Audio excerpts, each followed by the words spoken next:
पिंपळे विविध विकास कार्यकारी सोसायटीच्या नूतन कार्यालयाच्या इमारतीचे उद्घाटन राज्याचे माजी मंत्री बाळासाहेब थोरात यांचे शुभ हस्ते संपन्न झाले।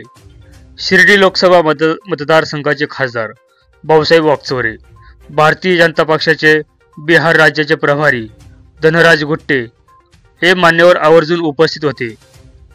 सोसायटीची स्थापना 1960 साली झाली। आजवर 65 वर्ष संस्थेच्या सभासदांनी व संचालक मंडळाने संस्थेच्या कारभारात पारदर्शकता ठेवली। सभासदांना अल्प व्याजदरात कर्ज उपलब्ध करून देणे व त्या कर्जाची 100% वसुली, यामुळे ही संस्था सलग प्रत्येक वर्षी नफ्यात राहिली आहे। संस्थेच्या स्वनिधीतून भव्य दिव्य इमारत आज उभी राहिली आहे। संस्थेला उत्पन्नाचे साधन म्हणून 3 व्यावसायिक गाळे बांधले आहे। वरील मजल्यावर कार्यालय, सभागृह बांधण्यात आले आहे। संगमनेर तालुक्याला आदर्शवत ठरलेल्या या संस्थेचे उपस्थित सर्वच मान्यवरांनी कौतुक केले। योगायोगाने संस्थेचे मार्गदर्शक सभासद आर्किटेक्ट BR चकोर यांनीही 65व्या वर्षात पदार्पण केले आहे। त्यांचाही अभिष्ट चिंतन सोहळा या कार्यक्रमात पार पडला।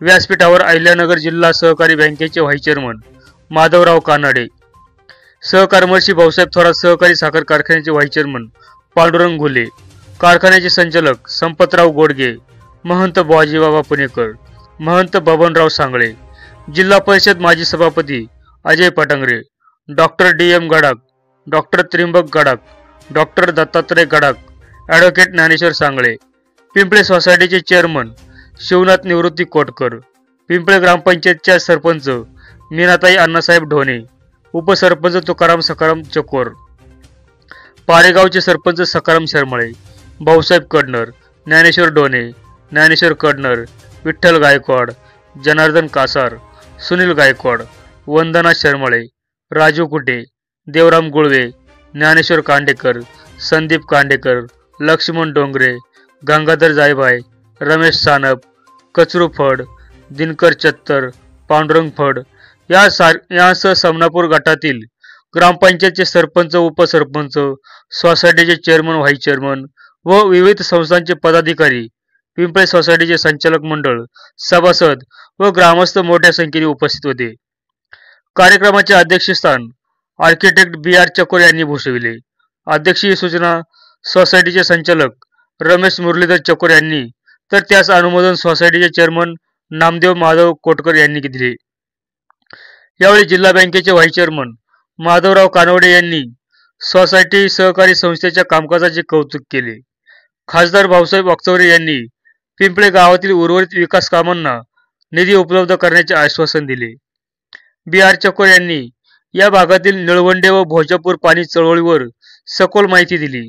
माजी मंत्री बाळासाहेब थोरात यांनी संगमनेर तालुक्यातील सहकारी संस्था, दूध संघ, कारखाना, शैक्षणिक संस्था व त्यांचा कारभार पारदर्शक आणि गतिमान असल्याचे सांगितले। कार्यक्रम यशस्वी करण्यासाठी संस्थेचे chairman Shivnath Nivrutti Kotkar, vice chairman Bhaurao दादा चकोर, सचिव भारत आरोटे, संचालक रमेश चकोर, सुखदेव कोटकर, शिवाजी आंधळे, राजेंद्र भोजने, अण्णासाहेब ढोणे, प्रकाश चकोर, भाऊसाहेब जोडगे, ठकुबाई चकोर, भाऊसाहेब कोटकर, निवृत्ती चकोर, साधना कोटकर, क्लार्क दिलीप चकोर, पिंपळे ग्रामपंचायतच्या सरपंच मीनाताई अण्णासाहेब ढोणे, उपसरपंच तुकाराम सकाराम चकोर, सागर चकोर, सुनीता कोटकर, विजया ढोणे, आशाबाई कोटकर, अर्चना चकोर, माजी सरपंच नरहरी चकोर, माजी सरपंच भाऊ पाटील कोटकर, माजी सरपंच मुरलीधर चकोर, माजी सरपंच नामदेव कोटकर, माजी सरपंच जिजाबाई ढोणे, सदस्य सुनील पवार, अर्जुन कोटकर आदी पदाधिकाऱ्यांनी कार्यक्रम यशस्वीतेसाठी अथक परिश्रम घेतले। कार्यक्रमाचे प्रास्ताविक प्राध्यापक विजय अण्णासाहेब ढोणे यांनी केले। कृपया आपण मंचावरती यायचं आहे। सर्वांना नमस्कार। गाव शिव पांढर वावर काळी माती यांची नाळ न तोडणाऱ्या असंख्य मायबाप पोशिंदे हातांना माझा मानाचा प्रणाम। असे म्हणतात असे म्हणतात आपल्या माणसांना शब्दांच्या तराजूत तोलायचं नसतं. असे म्हणतात आपल्या माणसांना शब्दांच्या तराजूत तोलायचं नसतं आणि जिथं थोरात साहेब तिथं फार बोलायचं नसतं. परंतु थोरात साहेबांचे व्यक्तिमत्व इतके बहुआयामी आहे की त्यांच्याबद्दल बोलण्याचा मोह मला आवरत नाही. आपण असे म्हणतो सध्याचा काळ हा संक्रमणाचा काळ आहे. सध्याचा काळ हा संक्रमणाचा काळ आहे. एकीकडे पक्षांतर, निष्ठा, प्रतिष्ठा आणि विचारांची ऐसी तैसी होते, तर दुसरीकडे सालबाजीने मतपेट्यांच्या जुगारांचा डाव जिंकून सत्तेलाही पायाची दासी बनवून राजकर्त्यांचा उन्मक्तपणा अशा रेमाखात वावरते. परंतु या साऱ्याच गदारोळात तमाम महाराष्ट्राची सुजाण जनता मात्र अभिमानाने सांगते काही हो विकासाचा वेग आम्ही थोरात साहेबांमध्येच पाहतो आणि आमचा विठ्ठल संगमनेर तालुक्यात राहतो. संसदेच्या गदारोळात पुरस्काराच्या वादात, जातीवादाच्या कुशीत, सणासुदीच्या राशीत अडकलेले राजकारण गल्लीपासून दिल्लीपर्यंत जाऊन भिडले. पायामध्ये पाय अडकवले गेले, बांधावरती पान दडपवले गेले. एसी मध्ये बसून एसी म्हणणाऱ्या राजकीय नेत्यांना कळत नव्हत्या शेतकरी बापाच्या जखमा, पद, प्रतिष्ठा यांच्या वलयामध्ये कृषी क्षेत्राला दुय्यम लेखले जात होते. त्या काळात माननीय थोरात साहेबांनी संपूर्ण परिस्थिती समजून घेऊन शेतकऱ्यांना योग्य त्या मदतीचे आदेश सर्व अधिकाऱ्यांना दिले. शेतकऱ्यांना अच्छे नाही परंतु सच्चे दिन आणून देण्याचं काम माननीय बाळासाहेब थोरात साहेब यांनी केले. म्हणून वाऱ्याचा वेग ओळखू येतो कारण जो तो इथं अट्टल आहे. साहेब सत्तेचे गरज किती होऊ द्या, तुम्हीच आमचे विठ्ठल आहे. मला असे वाटते की आपला माणूस आपल्यासाठी, कामाचा माणूस जनतेसाठी या ध्येयाने तुम्ही साऱ्या जनतेने माननीय खासदार भाऊसाहेबजी वाकचौरे साहेबांवर जो विश्वास ठेवला आणि तो विश्वास वाकचौरे साहेबांनी सार्थ करून दाखवत आहे असे सन्माननीय खासदार भाऊसाहेबजी वाकचौरे साहेब.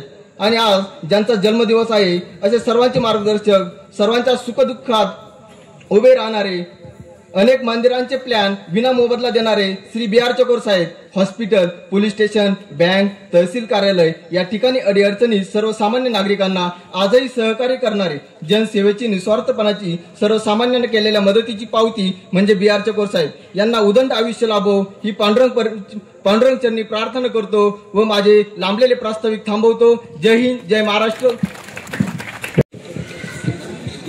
आज एक योगायोग म्हणा किंवा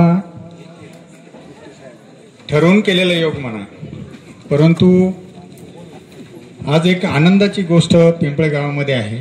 ती म्हणजे सोसायटीची नूतन वास्तू. सोसायटीच्या स्थापनेची तारीख खरं म्हणजे नेहमी ती तारीख दिसते याच्यावर, परंतु बारकाईने कोणी त्याचा हिशोब करत नाही. मी मग येताना तारीख पाहिली आणि साल बघितलं आणि असं लक्षात आलं की 65 वर्ष या सोसायटीला झाले आहेत. 1960 साली तिचं स्थापना झाली आहे आणि तिची आज एक अद्ययावत इमारत आपण येऊ घातलेल्या युगाप्रमाणे तिचं उभारणी केलेली आहे. आणि ही इमारत उभी करताना आपल्याला कुठल्याही प्रकारचं कर्ज घ्यावं लागलं नाही. म्हणून इथून मागं ज्यांनी काम केलं त्यांचंही ऋणनिर्देश या निमित्ताने करणं गरजेचं आहे आणि आत्ताच्याही संचालक मंडळाचं ऋणनिर्देश करणं गरजेचं आहे. अशा कार्यक्रमाला मी ज्या वेळेला साहेबांना निमंत्रण द्यायला गेलो तेव्हा साहेब म्हटले की लोक परिसरातून सगळे आले पाहिजे, उदाहरण त्यांना दिसलं पाहिजे की असं याप्रमाणे झालं पाहिजे. आणि या कार्यक्रमाला मग साहेब हजर राहिले. मी प्रथमतः त्यांचं स्वागत करतो. त्यामुळे खासदार साहेब सुद्धा हजर राहिले. खासदार साहेबांना मी मागे त्या दिवशी कल्पना दिली होती. आपला योगायोग असा आहे की खासदार साहेबांचा एक सोलापूरला कार्यक्रम होता पण तो कार्यक्रम पण कॅन्सल झाला. म्हणजे सोसायटीचं नशीब बघा किती भारी आहे. त्याचप्रमाणे माधवराव कानडे जे सोसायटीशी निगडीत आहेत त्यांनी आल्या मला काय प्रश्न काढला किती कर्ज काढलं. म्हणलो कर्ज नाही साहेब. त्यांना एकदम आनंद झाला.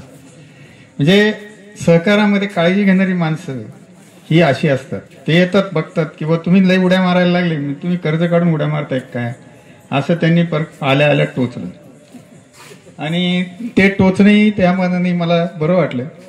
त्याचप्रमाणे आपल्या सहकर्मशी भाऊसाहेब थोरात सहकारी साखर कारखान्याचे उपाध्यक्ष आमचे मित्र, माझ्यापेक्षा वयाने मोठे आहेत पण माझे मित्र आहेत. ते आम्ही नेहमी हे करत असतो, एकमेकाला टॉन्टिंगही करतो आणि हास्य विनोदही करतो. असे गुले साहेब पण आहेत.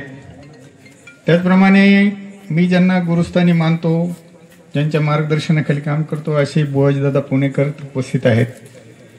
आमचे बंधू महंत सांगळे बाबा बबनराव सांगळे हे सुद्धा उपस्थित आहेत. मी त्यांचाही आभार मानतो, स्वागत करतो. त्याचप्रमाणे या तालुक्याच्या काँग्रेस पक्षाची धुरा साहेबांनी ज्याच्या खांद्यावर ठेवली आहे, ज्यांनी युवक काँग्रेसचं अध्यक्षपद भूषवलं होतं, असे अजयराव फटांगरे इथं उपस्थित आहेत. बाकी गटातील सगळी मंडळी उपस्थित आहेत.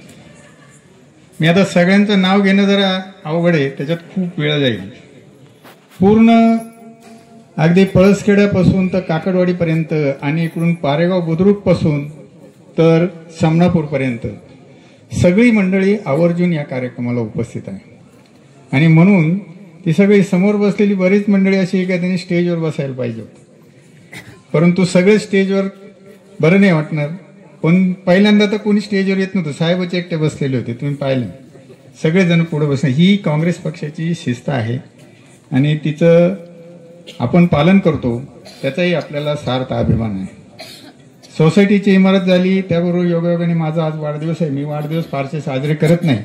मागे आमच्या मित्रमंडळीने एक मोठा वाढदिवस माझा ठेवायचा प्रयत्न केला. मुंबईची मंडळी आता त्याचे संदीप पण ते सगळे आहेत. आज या कार्यक्रमाला मुद्दाम म्हणून उपस्थित राहिलेत धनराज भाऊ गुट्टे. धनराज भाऊंचं वैशिष्ट्य असं आहे की धनराज भाऊ आपल्या पक्षात काम करत नाही. मी तुम्हाला स्पष्ट सांगतो, धनराज भाऊ हे बीजेपी मध्ये काम करतात, परंतु धनराज भाऊ हे एवढं जालिम औषध आहे की तुम्ही कुठेही मुंबईमध्ये कुठेही काही कार्यक्रम असला, काही कार्यक्रमापेक्षा काही अडचण असली की धनराज भाऊंना सांगायचं आणि धनराज भाऊ तो सोडवतात. धनराज भाऊ सुद्धा आमच्याकडून एवढे काम साहेबांच्या समोर मुद्दाम सांगतो की जयश्रीताईंकडून 2-4 पेशंटचे त्यांच्या भागातल्या धनराज भाऊंनी आमच्याकडून कामं करून घेतली.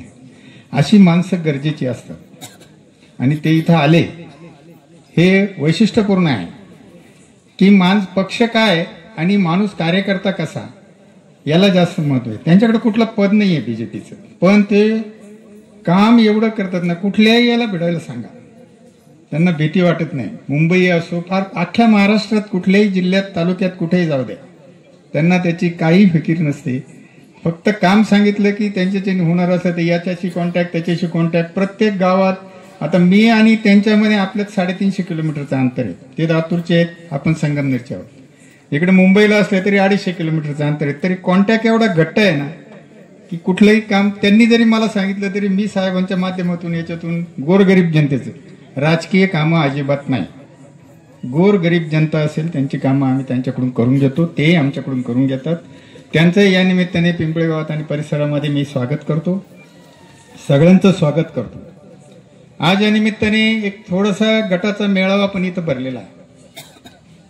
सगळा गट आलेला आहे, जाणकार माणसं आलेली आहेत आणि त्यामध्ये चिंतन असं आहे की आपण एक मागे जी होऊन गेलेली गोष्ट आहे त्यामध्ये आपण एक मोठा ठेच पोचलेली आहे आपल्याला आणि त्या ठेचेतून सुधारण्यासाठी आपण एक विचारमंथन या ठिकाणी केलं पाहिजे.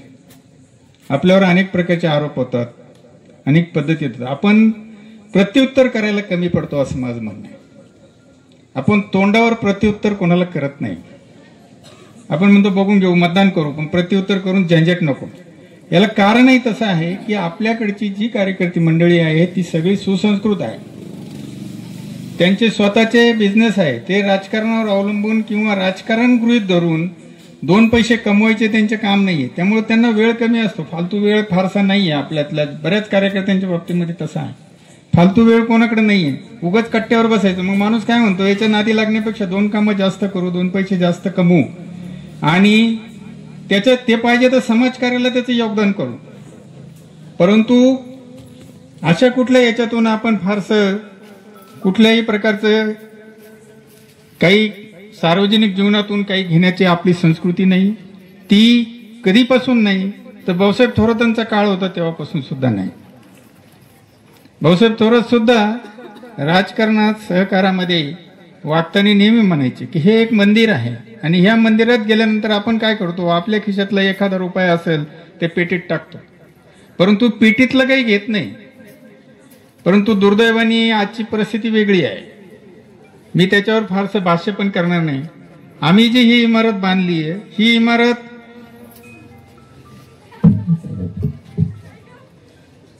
इतकी काटकसरीने बांधलेली आहे की गव्हर्नमेंटच्या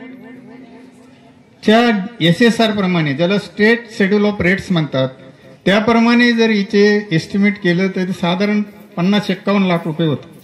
आम्ही इमारत 36 लाखात पूर्ण केली आहे. त्याचं टेंडर काढताना बिलो अबावचा विशेष ठेवला नाही. टेंडर काढताना स्क्वेअर फूट बेसिसवर टेंडर मागितले आणि इन्क्लुडिंग GST मागितले आणि ते 1400 रुपये स्क्वेअर फुटाने टेंडर आम्हाला आलं. योगायोगाने कॉन्ट्रॅक्टरही चांगला भेटला, त्यांनी व्यवस्थित काम करून दिले. त्याबद्दल त्या कॉन्ट्रॅक्टरचे खरं आभार मानले पाहिजे. त्याला काही पैसे राहिले की नाही मला माहीत नाही, परंतु त्यांनी काम मात्र आमच्या सगळ्यांच्या, म्हणजे आम्हाला काही आमच्या इथले पण विरोधक आहे, त्यांनी सुद्धा त्या कामाला कोणी नाव ठेवलं नाही. ही खरी कामाची पावती आहे. राहता राहिला प्रश्न आपल्या सगळ्या यंत्रणेचा आणि याचा. आपण साहेबांच्या बाबतीमध्ये नेहमी बोलतो की काही लोक आपल्याला प्रत्युत्तर करतात, 40 वर्ष झाले, 40 वर्ष झाले, 40 वर्षात काय काय केलं. प्रश्न येतो आपल्या भागामध्ये सगळ्यात ज्वलंत प्रश्न असतो भोजापूरचा. भोजापूर आलं का लोकांचे डोके उठतात. भोजापूरवर प्रचंड प्रमाणात राजकारण केलं जातं. भोजापूरवर आतापर्यंत खूप राजकारण केलेलं आहे. आज भोजापूरची परिस्थिती तुम्हाला असं वाटते की बा आपण अजून नवीन सरकार, नवीन पदाधिकारी आले, त्यांनी स्वतः काही पैसे खर्च केलेले नाही. आपले जे मंजूर पैसे होते त्याच पैशातून त्यांनी ते पैसे, आपण दिलेलं काम फक्त पुढे रेटलंय आणि त्याप्रमाणे केले. मला असं ऐकायला आलं की उद्या नवीन निधीचा भूमिपूजन समारंभ पण आहे. हे सगळं ठीक आहे, आपण त्याबद्दल त्यांचे आभार पण मानू. नवीन निधी ते आणत असेल, आपला त्यामध्ये स्वागत आहे. परंतु मला असं म्हणायचं आहे की गेल्या 2-3 वर्षात भोजापूरला चांगला पाऊस होतोय आणि म्हणून तुम्हाला हे पाणी दिसतंय. तुम्ही अगदी कॉन्क्रीटच्या चाऱ्या केल्या आणि कशाही केल्या तर भोजापूरची कॅपॅसिटी आहे 365 MCFT. 365 MCFT आणि असे अनेक वर्ष आम्ही पाहिलेले आहे. मी पण इथं आता मला 31 वर्ष इथं समाजकारण करताना मी बघितलेलं आहे. अगदी इतकी ओढाताण असते की कधीतरी 15-1 दिवसाचा ओव्हरफ्लो येतो आणि त्या 15-1 दिवसाच्या ओव्हरफ्लोमध्ये सिन्नरला किती द्यायचं, आपल्याला किती द्यायचं, निमोन परिसराला किती द्यायचं, नान्नज परिसराला किती द्यायचं, खाली पारेगाव चिंचोलीला किती द्यायचं. मागणाऱ्यांची संख्या एवढी मोठी आहे की प्रचंड प्रमाणात मागणी. आता आपल्या समोरच्या हितचिंतकांनी अशी सुद्धा भाषणे केली की यावर्षी जवळजवळ 2 TMC पाणी आलं म्हणे. आता TMC किती आलं हे आपल्याला माहितीचं पण नाही, परंतु पिंपळ्याच्या धरणात पावसानेच पिंपळ्याचं धरण भरलेलं आहे. पिंपळ्याचं धरण भोजापूरनं भरलं नाही. म्हणजे जर पुढे पाणी नेलं तर मागचे ओरडतात, मागं पाणी दिलं तर पुढचे ओरडतात, अशी भोजापूरची परिस्थिती आहे. 2-3 वर्षापूर्वी एका जाणकार माणसाने मला यावर्षी मी भोजापूरकडे लक्ष दिलं नाही, पण याच्या मागे मी भोजापूरच्या पूर्ण पाणी भरणाकडे लक्ष देतो. धरणापासून तर सोनोशीपर्यंत इंच न इंच मी त्या भोजापूरचा अभ्यास केलेला आहे. भोजापूरची परिस्थिती अशी आहे की तुम्हाला भरपूर पाऊस झाला तर तुम्हाला पाणी मिळणार आणि जर अतिवृष्टी नाही झाली तर भोजापूरच्या पाण्याच्या मारामाऱ्या होणार आणि असाच पाऊस होत राहिला तर मग कशाचीच गरज नाही. म्हणून मी कायम आग्रह धरला साहेबांकडे की आम्हाला निळवंड्यातून पाणी द्या. भोजापूर करू नका असं अजिबात नाही. आपलं त्यांनी पैसे मंजूर केलेत, आपलं सुद्धा त्याला अनुमोदन आहे, त्यांच्याकडे सत्ता आहे, खातच ते आहे जलसंपदा. परंतु आम्हाला निळवंड्याच्या पाण्यापासून तुम्ही वंचित का ठेवता हा माझा प्रश्न सवाल आहे. साहेबांनी ज्या मंजूर केलेल्या 17 उपसा जलसिंचन योजना होत्या त्यांना तुम्ही स्टे का दिला? तुमच्याकडे सत्ता आली, तुम्ही लगेच त्याला स्टे दिला. याच्यामध्ये कुठलं राजकारण आहे? तुम्हाला निळवंड्याचं पाणी का नको आहे इकडे? आज तुम्हाला असं वाटतं की निळवंड्याच्या पाण्याची गरज नाहीये. आता लोक इतके अल्पसंतुष्ट असतात. मी तुम्हाला तर विषय सगळी जाणकार मंडळी बसली म्हणून सांगतो. मी 5 गाव पाणी पुरवठा योजना मंजूर केली. 5 गाव पाणी पुरवठा साहेबांच्या माध्यमातून ह्या 5ही गावांना भोजापूर धरणाहून डायरेक्ट पाईपलाईन पाणी आणलं. 2012 ते 2017 तुम्ही काळ आठवा. ह्या आपल्या इथं बारवेवर उतडणीनं हंडे लावलेले असायचे आणि टँकरची वाट पाहत लोक असायचे. तो पूर्ण टँकरचा विषय आपण संपवला तर डायरेक्ट भोजापूरहून पाणी आणलं. आपली इथे एक छोटीशी पाईपलाईन होती पण तिनं भागत नव्हतं. उन्हाळ्यामध्ये 4 महिने पाणी मिळत नव्हतं. आमचा जो माझी मंडळी ज्या वेळेला सभापती किंवा जिल्हा परिषद होती त्यावेळेला मीरा चकोर ही सभापती असताना पूर्ण 5 वर्षाचा कार्यकाल हा टँकरच्या मागे पळण्यामध्ये गेला आमचा. इकडून टँकर बोलव, तिकडून टँकर बोलव, दूध संघाला विनंती कर, कारखान्याला विनंती कर. योगायोगाने आता पाऊस चांगला झालेला आहे. आता मध्यंतरी मार्च नंतर इथं भरपूर पाऊस झाला, मे महिन्यातच पाऊस झाला आणि प्रत्येक ग्रामपंचायतीने ठरवलं की आता ते बिलच भरायचं नाही, म्हणे काही गरज नाही आपल्याला. ही पद्धत आहे का? तुम्हाला ज्या वेळेला पाणी गरजेचं आहे, ज्या वेळेला इथं पाणी नसेल त्यासाठी आपण भोजापूर मंजूर केले आणि ती चालवलीच पाहिजे ना. अशी सुद्धा मानसिकता बोलताना बघितली मी की आपल्याला इथली लाईन चालू करून घ्या, भोजापूरच्या नादी लागू नका. तुम्ही लॉंग टर्म विचार केला पाहिजे, पुढचं फ्युचर बघितलं पाहिजे. आणि म्हणून तुम्ही आज तुम्हाला वाटतं की भोजापूर केलं की आपला शेतीच्या पाण्याचा प्रश्न सुटेल. माझं याला अजिबात अनुमोदन नाही. का नाही? तर ज्या वेळेला खरा दुष्काळ असेल त्यावेळेला निळवंड्याचं पाणी वाहून जात असेल, तुम्हाला भोजापूरचं पाणी मिळणार नाही. तुम्ही कशाही चाऱ्या करा, की तुम्ही करून करून काय करणार आहे? चाऱ्याच करणार आहे, बाकी काय. भोजापूरची उंची वाढवणं, तुम्ही जर वाढवली तर मी स्वतः जाऊन सत्कार करेन. भोजापूरचं स्टोरेज कॅपॅसिटी वाढवली, सत्कार करेन. दुसरी गोष्ट अशी की आता सिन्नर तालुक्यातल्या लोकप्रतिनिधींनी भोजापूरच्या वरती एक धरण मंजूर केलं होतं. आमची निमोणची ग्रामपंचायतीचं इलेक्शन चालू आणि मला त्या लोकांचा फोन आला की भोजापूरच्या वरती एक धरण मंजूर केले ना, आम्ही काही त्यांच्या विरोधात जाणार नाही कारण ते आमच्या तालुक्यातले, पण तुम्ही काहीतरी करा. मी अक्षरशः पळसखेड सरपंच इथं बसलेले असतील, त्यांना घेऊन औरंगाबाद हायकोर्टामध्ये ते टेंडर निघालं होतं. औरंगाबाद हायकोर्टामध्ये रिट पिटिशन केलं आणि त्याला स्टे लावला, नाही तर ते पाणी तसंच तिकडे देवनदीसारखं गेलं असतं. त्यासाठी माझे कोकटे साहेबांचे एवढे चांगले संबंध आहे, परंतु मला विनाकारण तुमच्यासाठी त्यांच्याशी वाईटपणे घ्यावा लागला. 4 वेळा त्यांनी माझी तक्रार साहेबांकडे केली. मी त्यावेळेला त्यांना म्हटलं मी साहेबांचं पण ऐकणार नाही. अशा पद्धतीनं आपण जे करतो ते लोकांच्या भल्यासाठी, फ्युचरसाठी करतो. ज्यांच्या जन्मदिवसाच्या निमित्तानं आणि सोसायटीच्या इमारतीच्या लोकांपर सोहळ्याच्या निमित्तानं व्यासपीठावर उपस्थित असणारे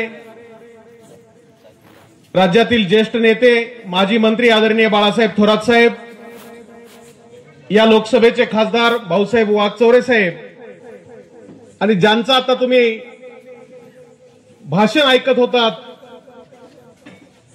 ते भाषण होतं आभाराचं, ते भाषण होतं मागण्यांचं, ते भाषण होतं विकास कामांचं, ते भाषण होतं की आपण काय चूक केली. या सर्व गोष्टी त्यांनी एका भाषणामध्ये तुम्हाला प्रश्न सुद्धा विचारले, काय काम केलं ते सुद्धा सांगितलं. या गावचा ओढा त्या गावपर्यंत, या गावचं पाणी त्या गावपर्यंत, याचं पाणी तिथं, म्हणजे कुठलंही स्वतःचं काही काम नसताना फक्त या भागाचा विकास झाला पाहिजे, हा भाग पुन्हा पाण्याखाली जास्तीत जास्त पाणी इथं आलं पाहिजे आणि हा शेतकरी सुजलाम सुफलाम झाला पाहिजे अशी भावना घेऊन आजही या एवढं वय झालेलं असताना सुद्धा साहेब आज जन्मदिवसाच्या निमित्तानं सोसायटीला 65 वर्ष झाले आणि BR चकोर साहेबाला सुद्धा आज 65 वर्ष झाले.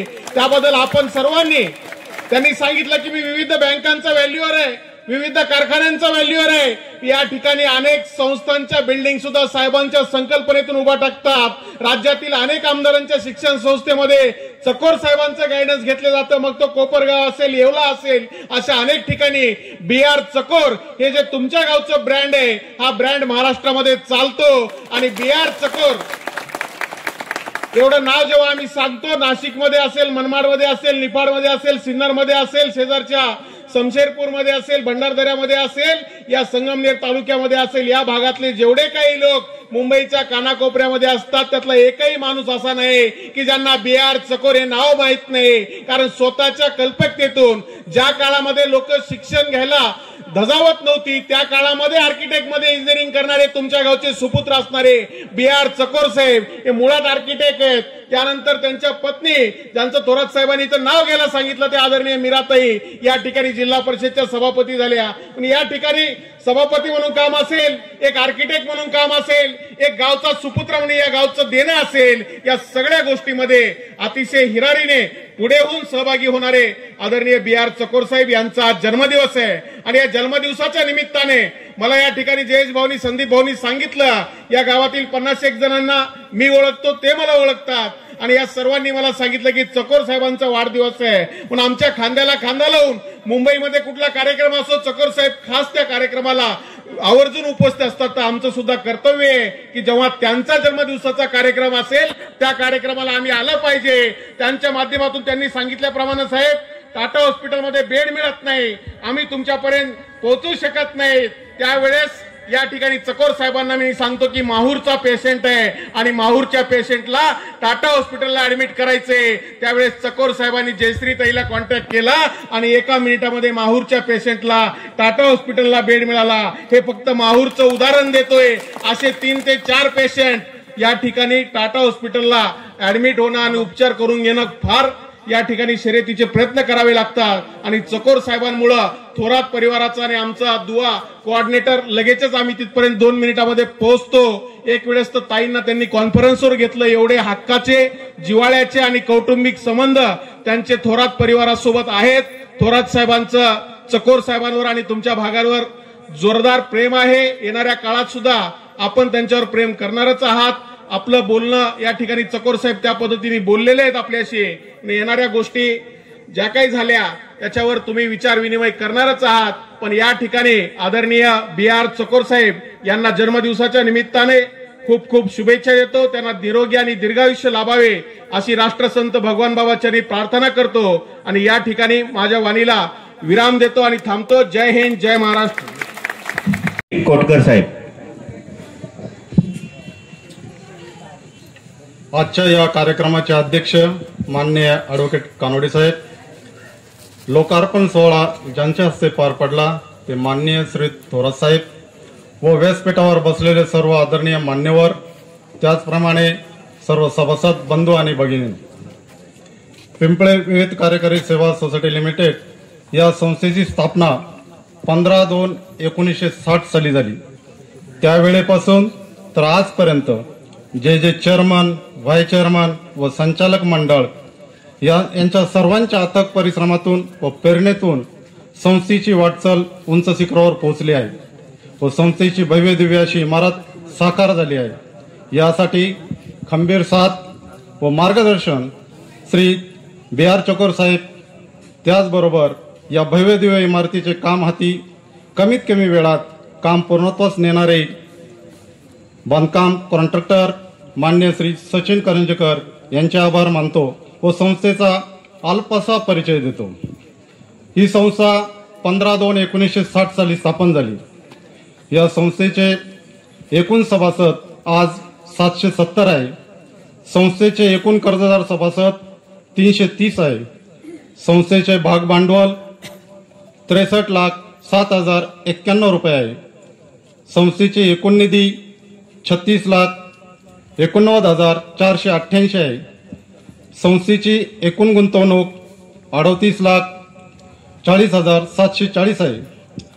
संस्था एकूण कर्ज वाटप 4,26,21,883. बँक देणे कर्ज 3,93,55,611 आहे. मेंबर येणे कर्ज 4,14,73,616 आहे. संस्थेची एकूण मालमत्ता 34,13,478 आहे. संस्थेचा एकूण नफा 10,53,597 झाला आहे आणि संस्था डिव्हिडंड वाटप 10% केली. मी पुन्हा एकदा सर्वांचे आभार मानतो आणि माझे भाषण संपवितो. जय हिंद. धन्यवाद चेअरमन साहेब. विकास सोसायटीच्या ऑफिसचं लोकार्पण आणि चकोर साहेबांचा योगायोगानं या ठिकाणी साजरा होत असलेला वाढदिवस, या कार्यक्रमाच्या निमित्तानं या ठिकाणी उपस्थित असलेले आपल्या सर्वांचे नेते, राज्याचे माजी महसूल मंत्री माननीय बाळासाहेब थोरात, आपल्या जिल्ह्याचे उत्तर विभागाचे खासदार सन्माननीय भाऊसाहेब वागचौरे,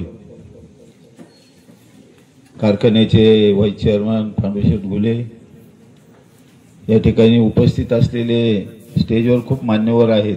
मी नावात गुंतत नाही, वेळ खूप झालेला आहे. स्टेजवरील सर्व मान्यवर, सर्व पाहुणे मंडळी आणि पिंपळे गावातील या सहकारी संस्थेचे चेअरमन, व्हाईस चेअरमन, त्यांचे सर्व सहकारी, उपस्थित सर्व सभासद, कार्यकर्ते, परिसरातील सर्वच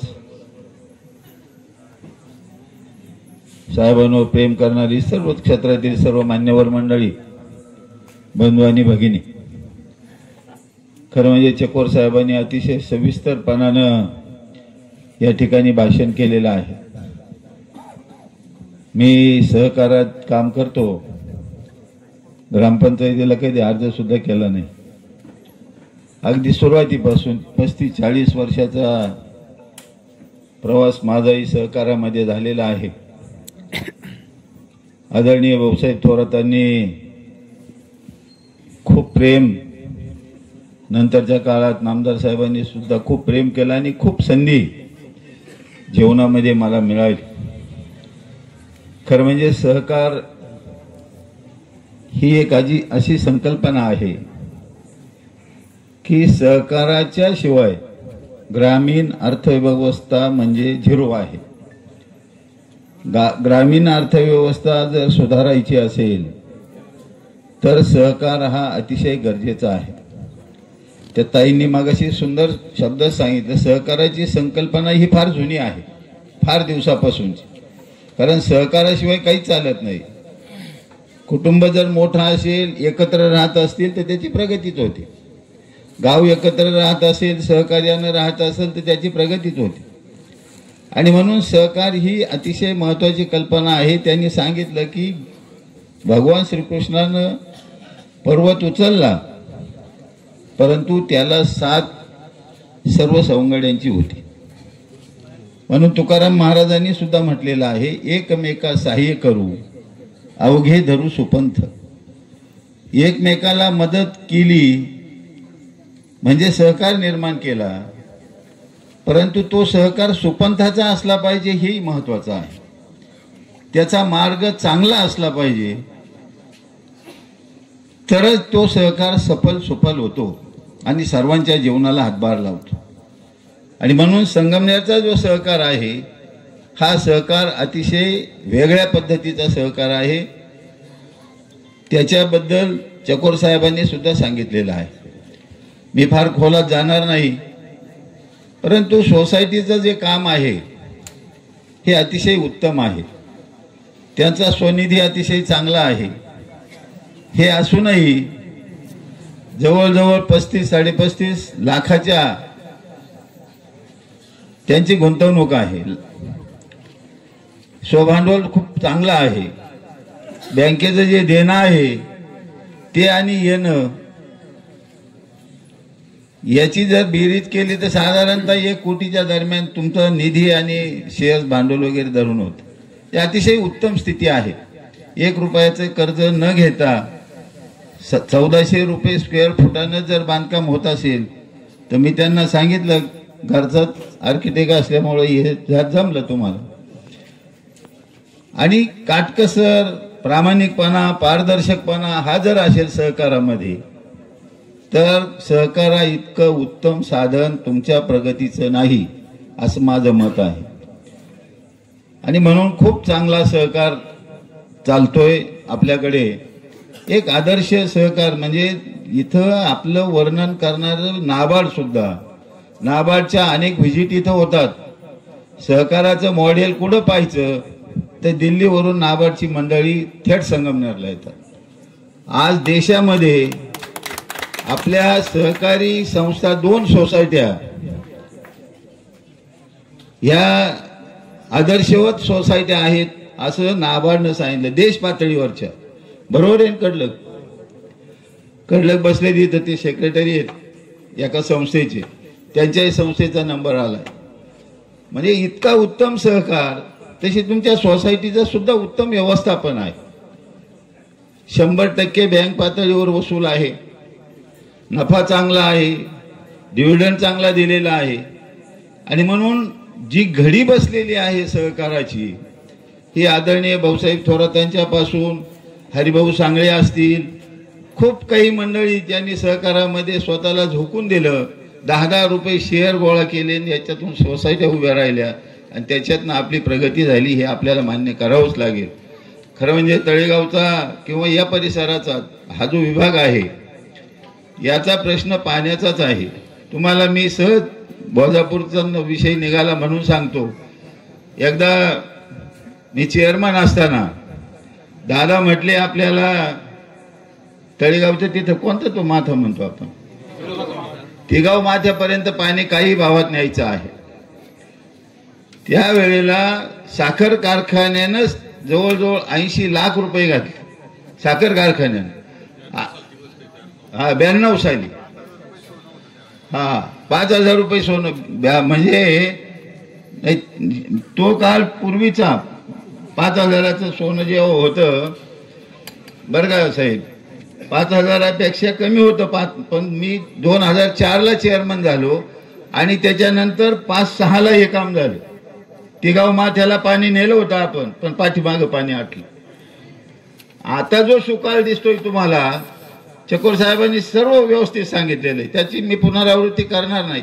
परंतु पाणी होणं, पाऊस जास्त होणं आणि पाणी येणं म्हणजे एखाद्यानं आपण फार मी काही केलं किंवा माझ्यामुळे हे झालं तर हे बरोबर नाही, हे सांगणं चुकीचं आहे. ते सारं निसर्गावर अवलंबून आहे आणि म्हणून चकोर साहेबांनी केलेली मागणी ही सततपणानं आमच्याही भागात आहे. जिथून पाट जातो, पाटाच्या वरची जी मंडळी आहे तशीच राहिली ना, आमच्याकडे सुद्धा ते आहे. आणि म्हणून त्यांनी जे सांगितलं की साधारणतः 1980 पासून जो लढा पाण्याचा सुरू झाला तर भंडारदऱ्यातून एक थेंबभर पाणी उचलायला परवानगी नव्हती. भाऊसाहेबांच्या नेतृत्वाखाली, नामदार साहेबांच्या नेतृत्वाखाली त्यावेळेला प्रखर आंदोलन केली आम्ही. प्रखर महिन्याला आंदोलन असायचं. आमचं समजा विखे पाटलाचं नामचं भांडण काय, पाण्याचंच भांडण आहे. वाद जो सुरू झाला तेव्हापासून सुरू झाला. एका पक्षात जरी होते तरी आमचं सतत म्हणणं होतं की नदी जर आमच्या भागातून वाहते तर हिचं पाणी उचलायला आम्हाला का परवानगी नसावी. आणि म्हणून खूप लढाया झाल्या त्या बाबतीत, अनेक केसेस झाल्या. परंतु इतकाच चिकाटीनं तो लढा दिला आणि बेकायदेशीर पाईपलाईन केल्या आणि पुढं भांडणातून निष्पन्न असं झालं का 30% पाणी हक्काचं भंडारदऱ्यातलं आपल्याला मिळालं. आणि मग नळवंड्याचं तर खरं म्हणजे 85ला साहेब ज्या वेळेला निवडून आले त्याच्यानंतरची संघर्षाचीच कथा आहे, सारी संघर्षाची कथा आहे. म्हणजे पैसे मिळवणं एवढं सोपं नसतं. परंतु ते ज्या वेळेला पाटबंधाऱ्याचे राज्यमंत्री झाले तिथून पुढे त्या कामाला गती आली. तोपर्यंत काही नाही. ज्या त्या भागात आता सत्ता ही अतिशय महत्वाची असते आणि त्याचा पुरेपूर फायदा आपल्याला मिळालेला आहे, हे मी तुम्हाला निश्चितपणाने सांगतो. आणि म्हणून त्यांचं खूप मोठं काम आहे. आपण चुकलो या वेळेला. कशामुळं काय झालं मलाही समजलं नाही, पण थोडीशी चुनूक मला जाणवली होती. काय म्हणतो आपण, एक हिसाब नीतीमध्ये एक गोष्ट आहे, एखादी खोटी गोष्ट जर 4 वेळा बोललो आपण, 4 वेळा 30-30 बिंबवली तर त्या माणसाला हे समजतं की खोट्याला खरं खरं समजतो. हिसाब नीतीमध्ये ती एक गोष्ट सांगितली, एक ब्राह्मण असतो, त्याच्याकडे बोकड असतो, गावातले 3 गुंड असतात आणि तो ब्राह्मण तो बिचारा ते बोकड घ्यायला विकायला बाजारला चाललेला असतो. 3 ठिकाणी 3 जण उभे राहतात अशा थोड्या थोड्या अंतरावर. पहिला म्हणतो, अरे बाप्पा हे कुत्र घेऊन कुठं चालला तू? होतं काय? बोकड्या. त्याला सांगितले कुत्र कुठं चालवलं? अरे म्हणला मूर्खा, हे कुत्र आहे का? हे तर बोकड आहे. तुला काय समजतं? म्हणला तू कवा शेती केली, काय बोकड्याचं कुत्र्याचं कळतं तुला? ते कुत्र आहे, कशाला नेतो ते? त्याला झिडकारून तो पुढे गेला. दुसरा भेटला तो तेच म्हटला, अरे हे कुत्र घेऊन कुठं चालला? ते ब्राह्मणही संभ्रमात पडलं, झालं काही कळानच मला, तर मी तर बोकड घेऊन चाललोय, परंतु हे कुत्र कसं काय म्हणतो? त्याला डावलून तो 3ऱ्या ठिकाणी पुढे गेला थोडा. तिसरा होताच टपलेला. तो म्हणला महाराज कुठं झालं कुत्र घेऊन सोडून गेलं त्यानं. त्याला कुत्रच आहे म्हणला, बोकडं नाहीच आहे. जर एवढे बोकड त्या कुत्र्याच्या ऐवजी बोकडाला कुत्रच म्हणायला लागले तर हे कुत्रच आहे. आपल्याला खरंच काय कळत दिलं सोडून. तशी गंमत झाली आपली. 3-3 वेळा एखादी गोष्ट खोटी सांगितली आपल्याला ती खरी वाटू लागते, ती खरी नाहीये. हे मृगजळासारखा कार्यक्रम आणि म्हणून आणि भांडणं ही सतत होत राहणार पाण्यावरून. इथून पुढचा काळ संघर्षाचाच आहे. आणि म्हणून एक गोष्ट सांगत, वरच्या मंडळींची सोय व्हावी म्हणून हे आम्ही सततपणानं सांगत होतो. त्यासाठी मंजूरही झालेले, साहेब जाऊनही आले, सांगितलं चकोर साहेब. आणि तरीही आपण थोडंसं गाफील राहिलो या वेळेला आणि थोडासा कार्यक्रम झाला. परंतु तसं नाहीये. खरी जर परिस्थिती पाहिली तर महाराष्ट्र आता जिल्ह्यात मी काम करतो, योगायोगाने मलाही संधी मिळाली. आपल्यासारख्या संस्था कुठंही जिल्ह्यात सुद्धा नाही, आपल्यासारख्या नाही. महाराष्ट्राचं सोडून द्या, सहकारी साखर कारखाने जवळजवळ 70% मोडीत निघालेले, 70%. आणि जे राहिले 30%, त्याच्यातही 20%ला जवळजवळ घरघर लागलेली. मी तुमच्यासारखी नावं सांगणार नाही, परंतु फार अवघड अवस्था सहकारातल्या सर्व सहकारी संस्थांची आहे. आणि म्हणून आपल्या निकोप संस्था आहे, अतिशय उत्तम अशा प्रकारचा सहकार चालू आहे. या सोसायटीचं उत्तम उदाहरण, सोसायटी कशी असावी याचं सुंदर उदाहरण आपली सोसायटी आहे. आणि म्हणून या सोसायटीनं जी ही इमारत बांधली त्याबद्दल मी चकोर साहेबांचाही आज वाढदिवस आहे, त्यांनाही शुभेच्छा देणं गरजेचं आहे. त्यांच्या कामाबद्दल सांगितलंय, आता साहेबही काही बोलतील. परंतु एक अतिशय हुशार आर्किटेक्ट, संगमनेर साखर कारखान्याचं ऑफिस तुमच्याच आधिपत्याखाली झालं, एकदम सुंदर नमुना झालाय. म्हणजे जे काही काम झालं ते महाराष्ट्रामध्ये त्यांचं खरंच नाव आहे, अतिशय हुशार. आणि त्यांना बरंचसं कळालं. मी काही वेळ त्यांना बँकेत सांगितलं होतं, भाऊ ह्या कारखान्याचं ऑडिट करा. मी नाही सांगितलं, पण ते हुशार आहे. त्यांनाही पुढच्या आयुष्यासाठी खूप खूप शुभेच्छा देतो. आणि मला या ठिकाणी बोलवलं, मला सत्कार केला, त्याबद्दल आपल्या सर्वांचे मी आभार मानतो आणि या ठिकाणी थांबतो. पट्ट्यातील हिमवंत पट्ट्यातील अनेक गावची मंडळी समोर बसलेली आहे. तर म्हणजे अत्यंत सुंदर इमारत पाहिल्यानंतर कुणालाही त्या इमारतीबद्दल आकर्षण वाटेल. फक्त 36 लाखात व्यार चकोर साहेबांनी बांधली. मी पहिल्यांदा त्यांचं अभिनंदन करतो. सोसायटीचे चेअरमन यांचं मी पण अभिनंदन करतो. पण सर्व जे सभासद त्यांचे पण अभिनंदन करतो. ही गेली 11 वर्ष 100% कर्ज वसुली आपल्या गावाची होते आहे. ही फार आनंदाचं आणि भाग्याचं लक्षण आहे. कुठे 1% कमी, मला काही 99 असला ठरवलं, 100% 11 वर्ष कर्ज वसुली होते 100%. ही फार जे सहकारामध्ये फार आनंददायक गोष्ट आहे. हे आपल्या गावामध्ये. आणि मी पाहिलं सर ओव्हरलोक केलं की 10,53,000चा नफा आहे. एवढ्या छोट्याशा गावात एका सोसायटीचा नफा 10,53,000. कर्ज वाटप देखील काही कोटीमध्ये आहे. मी सहज ओव्हरलोक केली काढलं. आणि म्हणून गावचा कारभार कसा चालावा हे खरं तुमच्याकडनं शिकलं पाहिजे. परवा आम्ही इकडे पारेवाडी इकडे देखील आपण परवा उद्घाटन केली. तिथे देखील सोसायटीचं लोकार्पण होतं. तिथल्या देखील तिथल्या सरपंचांनी तिथल्या कार्यकारी मंडळाने जे काम केलं, स्वतः निधी टाकून जागा घेतली, साफ केली आणि तिथे देखील इमारत बांधली. खरं सहकाराचं शिक्षण आपल्या भागामध्ये अत्यंत परिपूर्ण झालेलं आहे. त्याला अनेक कारणं आहेत. खरं या तालुक्यामध्ये ज्या पद्धतीनं सहकाराचं रोपटं कारखान्याच्या माध्यमातून विविध संस्थांच्या दूध संघ असेल, वेगवेगळ्या संस्था असतील, यातून जे लावलं गेलं त्याचा हा परिपाक आहे. आणि ज्या ठिकाणी निकोप सहकार चालू आहे, काम चालू आहे, त्या भागाला त्याचे चांगल्या प्रकारचे फायदे होतात. हे आपण स्वतः अनुभवलेले आहे.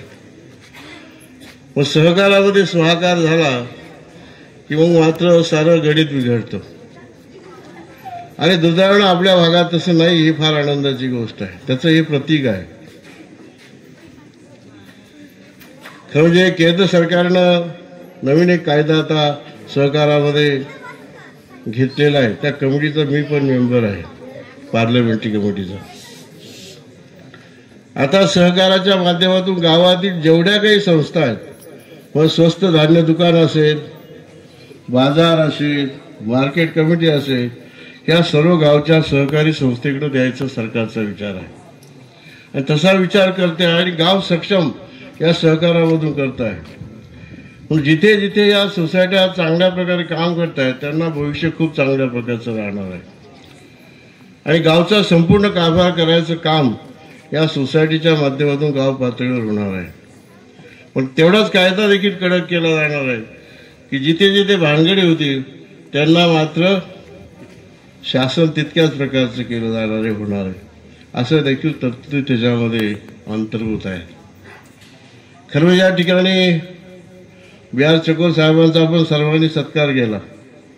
त्यांचा 65वा योगायोग हा त्यांचा वाढदिवस 65 सोसायटीला देखील 65 वर्ष झाली. मी खरं मनापासून एक सज्जन सद्ग्रस्त आहे या गावचे सुपुत्र. मी या गावात अनेक वेळा आलो, आम्ही अनेक कार्यक्रमाच्या निमित्तानं आलो. परंतु गावामध्ये गाव माझं आणि मी गावासाठी ही भावना जो माणूस जगतो तो निश्चितपणे गावासाठी नेहमी तडफड करत असतो. आणि ही त्यांची तडफड, गावासाठी केलेला प्रयत्न खरंच आपल्यासाठी अविस्मरणीय आहेत. शिकलेली माणसं जेव्हा शहरात जातात, शहरवासी होतात, तेव्हा त्या गावासाठी त्यांनी पाठ फिरवलेली असते. पण जी माणसं मी ज्या गावात जन्माला आलो, ज्या समाजात मी जन्माला आलो, त्याचं भान ठेवून जी जगतात ती बी.आर. चकोर सारखी माणसं आहेत. खरं तुमच्या या भागाची माणसं मला खूप आवडतात.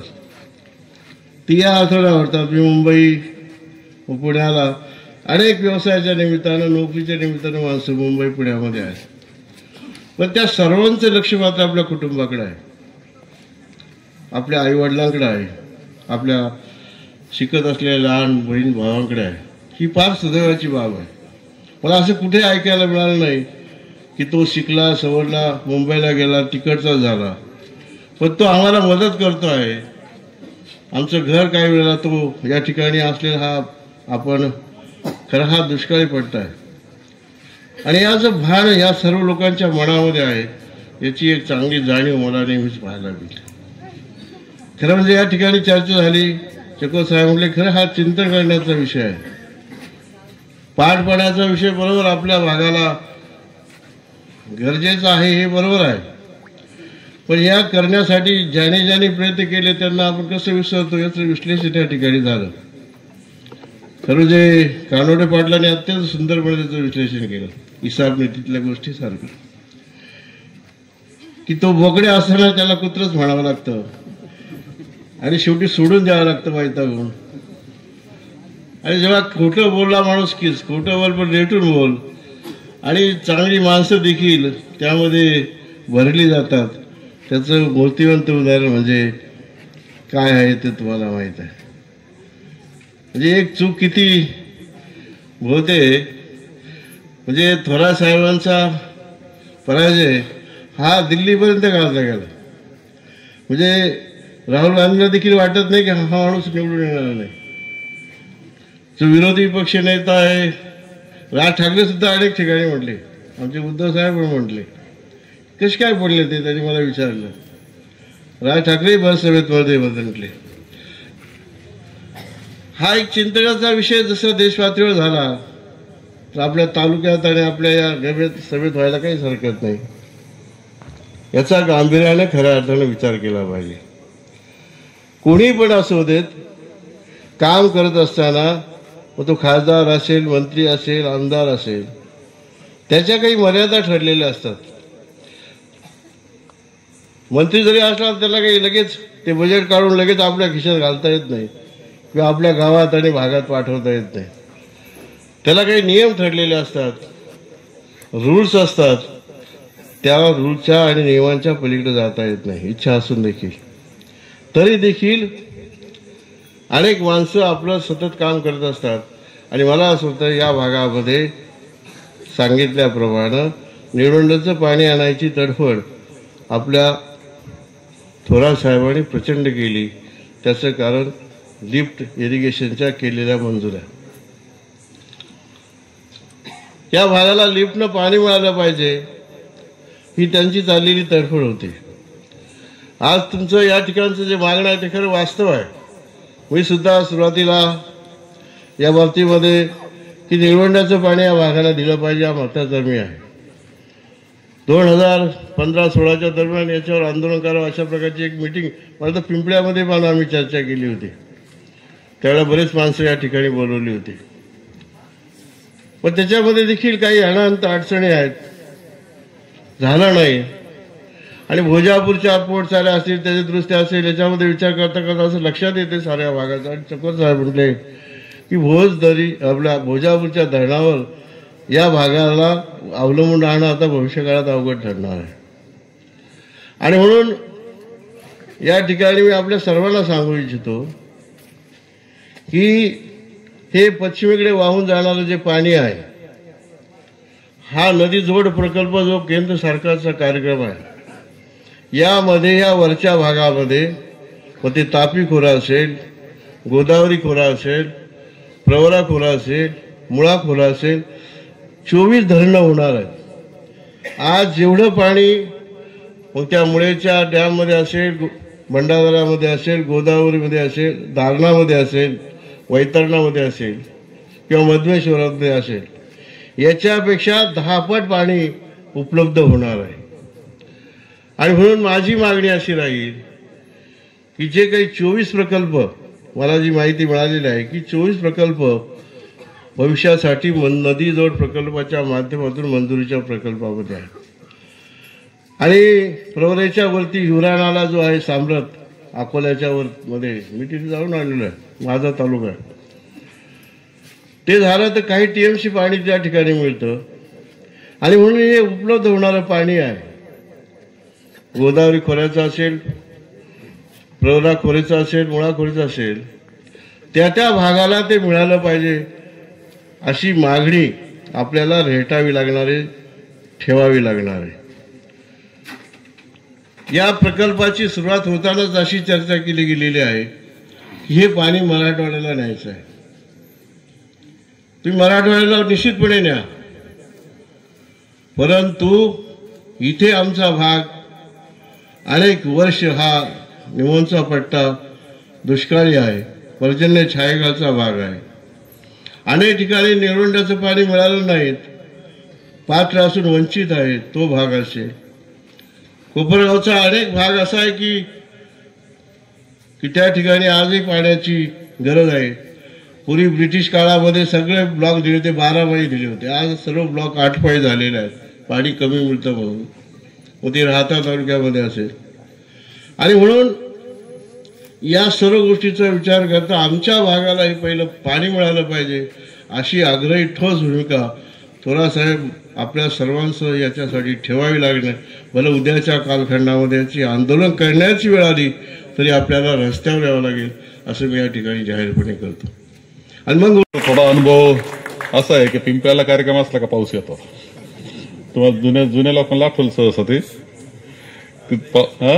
आणि आजही ज्यावेळेस निघालो कारखान्यातून तेव्हा पाऊस सुरू झाला होता. मी फोन करून विचारला अरे पाऊस झाला काय सुरू. हा अनुभव बराच 2-3 वेळेस. आणि आपण मग मंदिरात जाऊन कार्यक्रम केलेले आहेत. आज अत्यंत सुंदर कार्यक्रम येतोय. अत्यंत सुंदर वास्तू विकास सोसायटीची उभी राहिली आहे. 65 वर्षानंतरची ती उभी राहिलेली वास्तू आहे.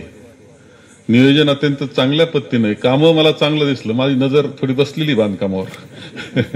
मला कळतं काय मी बोललोच नाही तर समजायचं काहीतरी गडबड आहे. बोललो ना चांगली याचा अर्थ चांगली आहे. परंतु अत्यंत चांगल्या पद्धतीनं ही वास्तू निर्मिती केली. आणि कसं बसायला शेवटी चेअरमन आहे, व्हाईस चेअरमन आहे, एकत्र येतात, सभासद येतात, बसलं पाहिजे. आणि तुम्ही अर्थव्यवस्था सुद्धा सोसायटीची खूप चांगली सांभाळलेली. आता माधवरावांनी सर्टिफिकेट दिलं, बाकी बोलायचं काय कारण आहे. माधवराव जिल्हा बँकेचे व्हाईस चेअरमन आहेत आणि त्यांचा त्या विषयातला अभ्यास आहे. आपण पाहतो की खूप चांगल्या पद्धतीने 100% वसुली देणारं अशा प्रकारचे सोसायटी तुम्ही कायम एक चांगली परंपरा ठेवलेली ही सोसायटी आहे. आणि म्हणून आजचं या निमित्तानं अभिनंदन ज्या पद्धतीनं आताचा चेअरमन व्हाईस चेअरमन किंवा BR चकोर यांचं आपण करतोय, त्या पद्धतीनं आतापर्यंतच्या वाटचालीमध्ये जे जे चेअरमन व्हाईस चेअरमन झाले, संचालक झाले, सचिव झाले, हे सगळ्यांचं योगदान असतं. कोणती गोष्ट एकदम घडत नाहीये, त्याचा पाया असतो, पायातले दगड राहून जातात दिसायचे, परंतु तेही असतं. ह्या सगळ्यांनी तुम्ही सभासद, या सगळ्यांचं अभिनंदन करावा. इतका सुंदर वास्तू आपण केलेली आहे, कार्यक्रम सुंदर केलेला आहे. BR चकोर यांचा वाढदिवस आपण करतोय, 65वा वाढदिवस त्यांचा आहे. योगायोग खूप चांगले जुळून आलेले आहेत. वाढदिवस आहे, सोसायटीच्या वास्तूचं उद्घाटन आहे, तिला 65 वर्ष झाले, BR चकोर यांनाही 65 वर्ष झालेत. तुम्ही सगळे एवढे जमलेले आहेत. म्हणजे दूरवरून धनराज गुट्टे तर कुठून बीडवरून आले, लातूरवरून आले, पण बीड लातूर ते सगळे तिकडचे, त्यांना भाषणाची कला आहे, ती उपजते तिकडे. आम्ही सुद्धा एखादा मुंडे धरतो बरं का, कुठं दादासाहेब मुंडे धरलेला आहे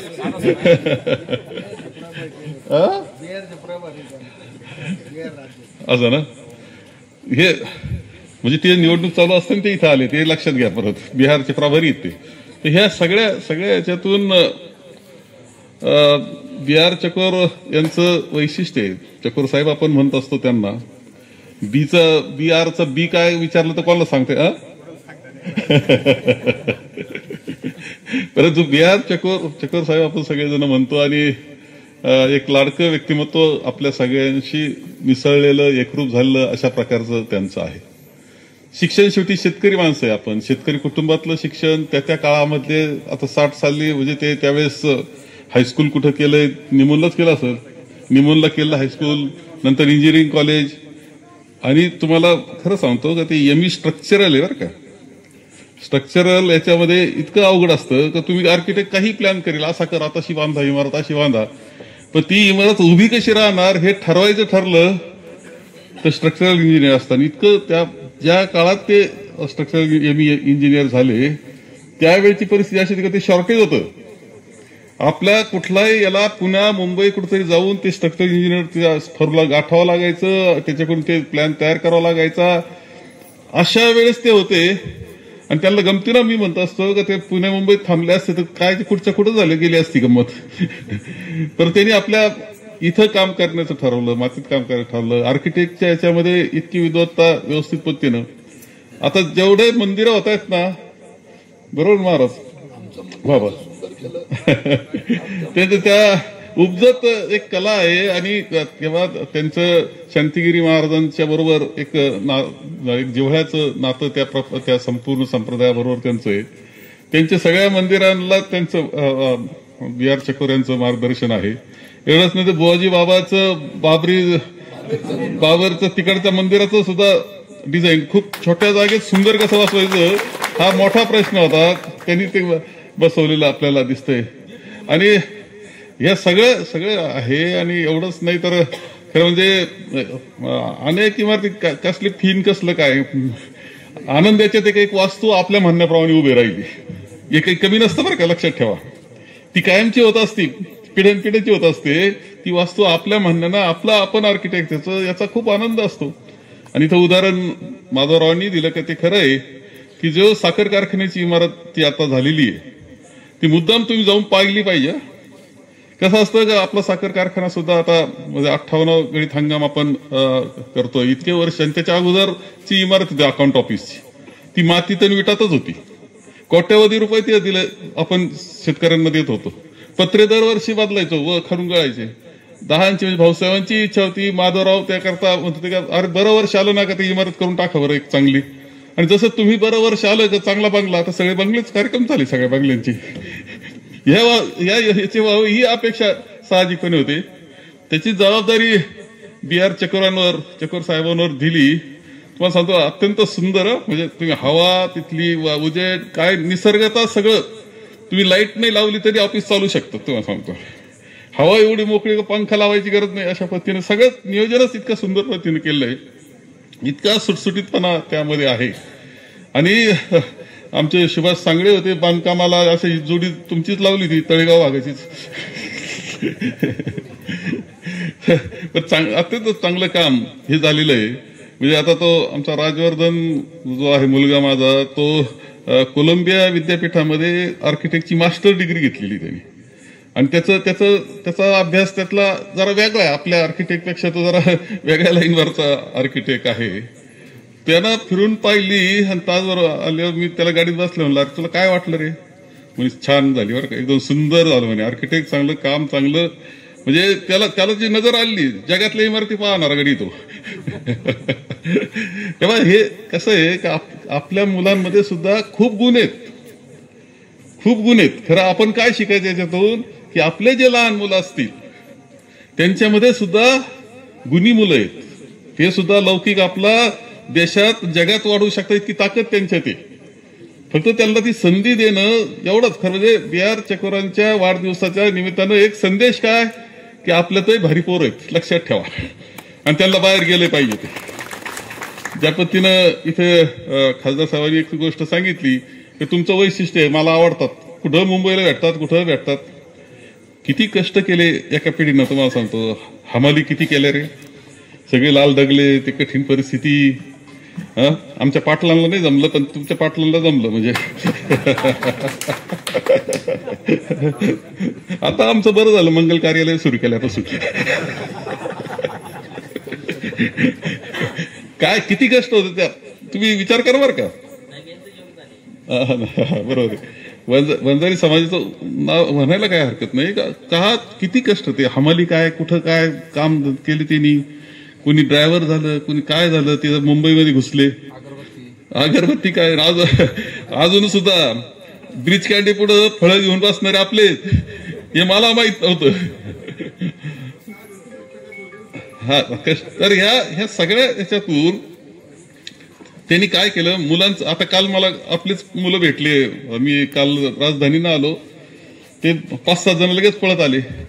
म्हणलं अरे तुम्ही करताय काम इथं? म्हणे हो आम्ही करतोय. म्हणलं संख्या कमी झाली. हा मी म्हटलं त्यांना की तुम्ही आहे इथं, राहता कुठं? म्हणे इथंच राहतो. म्हणलं मुलं आणले की इथं तुमचे शिकायला? 2 जण म्हणले हा आम्ही आणले. म्हणलं हे हुशार आहेत, हे मुलं मुंबईत यांनी शिकवले ना, पोरांची नजर उघडी होणार आहे, जगात जातील ते. आता हे खरं आहे की पिंपळ्यात राहून किंवा तुम्ही निमल राहून मोठे झाले, पण मुंबईत गेलं का तो जगात जातो बरं का शिकलं. आजही अशी परिस्थिती आहे की ताज सारख्या हॉटेलला, ताज केवढं मोठं ते हे आहे, तिथं आपले टाय बी सुटवर असतात. आणि मग येऊन सांगा का मी अरे साहेब मी मला ओळखलं का? मी नाही ओळखलं, मी सानप, मी भुगे, मी सांगळे. अरे गमतीदार. आता काय खरं वेळ खूप झाला. तर तिथं चेंबर नावाचा एक प्रकार आहे. चेंबर म्हणजे टॉपचा फ्लोअर आहे तो, म्हणजे टाटा कुटुंबात, टाटाचं आहे, टाटा कुटुंबाचं हे आहे त्यांचं. त्यांचे जर घरातले माणसं आले तर कुठं बसणार? तर चेंबरला बसतात, चेंबरला बसले असतात. आणि तिथं एकंदर जगात ट्रम्प सुद्धा त्याचा मेंबर असेल तिथला. जगातले सगळे प्रमुख माणसं उद्योग व्यवसायात जे आहे ते तिथले सदस्य असतात. असे 5-6 हजार सभासद परंतु ते जगात आहेत. तेव्हा येणारे दिवसातून पण 10 लोक जास्त मोठ्या फ्लोअरला येत असतील जेवण खाऊन करायला, बसायला, चर्चा करायला, मिटिंगला. तिथं पावा ना कधी गेला तर आपलाच गडी असतो. गणपतरावांचं विनायक का काय नाव येतं? विनायक जेव्हा ताज पेटलं होतं, हल्ला झाला होता, त्यावेळेस त्या चेंबरचं काम पाहत होता. तो चेंबरमध्ये का देतात तरी तिथं चेंबरला, म्हणजे जिथं स्वतः टाटा येतात तिथं आपले मुलं असतात. हा आपल्यावरचा विश्वास हे लक्षात ठेवला पाहिजे. कोणतरी विश्वास ठेवतंय आपल्यावर, नाही हे व्यवस्थित काम करत. तर हे वैशिष्ट्य आपलं आहे. आणि खरंच चकर साहेबांनी खूप चांगल्या पद्धतीने जपलं. आमच्या खरं म्हणजे यांची मध्ये आजारी झाल्या सभापती, खरं त्यावेळेस जर सभापती होऊन गेल्या असत्या, कारण त्या इलेक्शनमध्येच आजारी पडल्या. आणि काय नाव आपलं मीराताई त्यावेळेस पिंपरी जिल्हा परिषदचं सभापती म्हणून सुंदर काम केलं. हे शेवटी आहे, हे आहे, परंतु तरी कठीण याच्यामध्ये सुद्धा एक कदाचित परमेश्वरावर श्रद्धा, कामावर श्रद्धेमुळं एवढं मोठं संकटामध्ये सुद्धा एकदम स्थिर पद्धतीने चालतं. मुलगी फार हुशार आहे, कांचन मुलगी हुशार आर्किटेक्ट आहे बरं का. मला कायम वाटतं तुम्ही आहेच, पण त्या इमारतीमध्ये कांचनचा वाटा आहे. तर हे सगळे तुमचं खूप अभिनंदन या निमित्तानं करतोय. बऱ्याच विषयाची चर्चा या निमित्तानं इथं झालेली आहे. मी थोडक्यामध्ये एक दोन मुद्दे मांडतो आणि विषय संपवतोय. की पाणी हे महत्वाचं असतं, मी नाकारत नाही. यावर्षी मे महिन्यात पाऊस चालू झाला, पाऊस चालू राहिला, आज काल पाऊस पडतोय, ही अवस्था आहे. बाकी महाराष्ट्रामध्ये काय हाल झाले वेगळं सांगण्याची आवश्यकता नाही. इथं धनराज आलेले आहेत. मराठवाड्याचे काय हाल आहे, किती कठीण परिस्थितीत तिथला शेतकरी जातो, हे सांगण्याच्या पलीकडे आहे. तुम्हाला सांगतो, ठीक आहे, कपाशी वाहून गेली समजू शकतो, सोयाबीन वाहून गेलं, भाजीपाला वाहून गेला, थोडं एखादं फळबागच झालं. कधी कधी जमिनी खरडून गेल्या, खडक लागलाय, ही अशी अवस्था आहे. इतकं धोधो पाऊस आणि एवढं वाईट परिस्थिती सगळा शेतकरी जातोय, ही मराठवाड्याची अवस्था आहे. आपल्याकडे नाही तरी झिमझिम झालेलं जरा कांद्याचे नुकसान झालेलं आहे, पिकांचं नुकसान आपलं झालंय. पंचनामे झाले की नाही, तुम्हाला मदत येते की नाही हे काही मला माहित नाही. 5 आणि 6 साल आठवा, त्यावेळेस पाऊस झाला होता आणि सततच्या पावसानं बाजरी गेली म्हणून सगळ्यांना पैसे आले होते. तुम्हाला आठवत असेल तर त्यावेळेस माझी सही चालू होती. विलासराव मुख्यमंत्री, मी कृषी मंत्री, आणि विषय माझ्याकडे असायचे मदतीचे. त्यावेळेस अशी परिस्थिती मी अनेकांना सांगतो की एकदा तर सोयाबीनला लष्करी आळी आली म्हणून चंद्रपूर भागातलं, तुम्ही याच्यावर ऐकलं असेल कुठेतरी, असं झालं. धनराज तुमच्याकरता सांगतो, तर मला ते अमेरिकेत चालले होते, विमानतळावरून फोन केला, बाळासाहेब ते चंद्रपूरला आळी आली सोयाबीनवर, जरा जाऊन येता का? म्हटलं जातो साहेब, जातो. म्हणजे पहा काहीतरी करावं लागेल आपलं. मी गेलो, आळी होते खरंय. ते लोक आता त्यावेळेचं बरं का, हे 20 वर्षापूर्वीची गोष्ट बोलतोय, 20-22 वर्षापूर्वी. त्यावेळेस शेतकरी म्हणे आम्हाला काही झालं तरी हेक्टरी 3000 रुपये तरी दिले पाहिजे तुम्ही. आग्रह धरला तिथल्या गावागावच्या. एका मंदिरात बसलो, तिथं शेतकरी जमले, त्यांचा आग्रह 3000. त्यावेळेस ते बरं तुम्ही आता त्याच्यावर जाऊ नका म्हणजे. तर मी तिथून विलासरावांना फोन लावला अमेरिकेत. म्हणलं साहेब इथं तर शेतकरी खरंच नुकसान आहे. म्हणलं नाकारत नाही मी, इथं तर हे शेतकरी 3000 रुपये हेक्टरी मागतायत, सांगून टाका म्हणे दिले म्हणून. म्हणलं साहेब कॅबिनेटला जावं लागेल, मी मुख्यमंत्री म्हणे, तुम्ही कशाला काळजी करता. नंतर लातूरला आलो मी. लातूरला लोक म्हणाले तिकडे जाहीर केलं, इकडे लष्करी आली. म्हणलं आली तुमच्याकडे मी.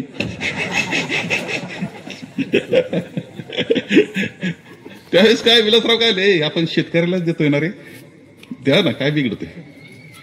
त्यावेळेस कपाशीला लाल्या म्हणून यायचा, नवीन बीटी बियाणं आलं होतं, बोंड जास्त आल्यानं त्याच्यात हे व्हायचं आणि लाल्या यायचा, कारण बोंड सगळं ताकद ओढून घ्यायची आणि लाल पान व्हायचं. म्हणलं साहेब ते लाल्याचा लय त्रास आहे. बाळासाहेब म्हणे आपण एखादी कमी केली ना, बंद केली ना, किती 1000 कोटी वाचले. मी म्हणलं 3-4 हजार कोटी रुपये तोटा घेत होतो आपण. जर आता यावेळेस त्या लाल्याच्या नावाखाली जाऊ द्या म्हणजे सगळ्यांना. एकदा लाल्या, एकदा दिलासा, काही करून पैसे कोणाला जातात, त्यांचं वाक्य कोणाला जातं रे. आणि आपणच शेतकऱ्याच्या पोरांना नाही म्हणायचं का, शेतकऱ्याला जात असतं, शेतकऱ्याच्या पोरांनी कशाला नाही म्हणावं, हे वाक्य त्यांचं असायचं. आता मागू नका, फुकट घेऊ नका, असं वाक्य ऐकायला लागलं. मला तर आश्चर्यच वाटलं. बरं आश्वासनं देतात, आम्ही तर आश्वासनं देत नव्हतो तरी देत होतो. ही मतं घेऊन जातात आणि परत म्हणतात कशाला काय देतात, काय फुकटची सवय. अरे फुकटचं नाहीये, ही अर्थव्यवस्था जी आहे ना आपली भारताची, ही शेतकऱ्याच्या जीवावर उभी आहे. तुम्हाला सांगतो, शेतकऱ्याच्या जीवावर. सगळ्या जगामध्ये मंदीची लाट येते, मोठमोठे उद्योगधंदे कोसळून पडतात मंदीच्या लाटेनं. असं असताना भारताचं मात्र अर्थव्यवस्था चालते. याला कारण तो जो ताण असतो अर्थव्यवस्थेवरचा, तो सगळा भार हा शेतकरी घेत असतो, म्हणून आपली अर्थव्यवस्था चालते. लक्षात ठेवा. तुम्ही एकंदर राष्ट्रीय उत्पन्न हे याच्यात शेतकऱ्याकडून जे मिळतं तुम्हाला जर 2-5 वर्षांनी कधी त्याला मदत द्यायची पाळी आली तर हात आखडता घेतला नाही पाहिजे, त्याला केलीच पाहिजे मदत. आणि म्हणून आपला आग्रह असा आहे की मदत तर त्या अतिवृष्टी त्याच्यात ज्यांचं नुकसान झालं त्यांना मदत मिळालीच पाहिजे, भरीव मिळाली पाहिजे आणि त्याला परत उभं करण्याकरता त्याची कर्जमाफी झाली पाहिजे, हा आग्रह आपला आहे. हे करावं लागेल तर शेतकरी उभा राहील अशी परिस्थिती.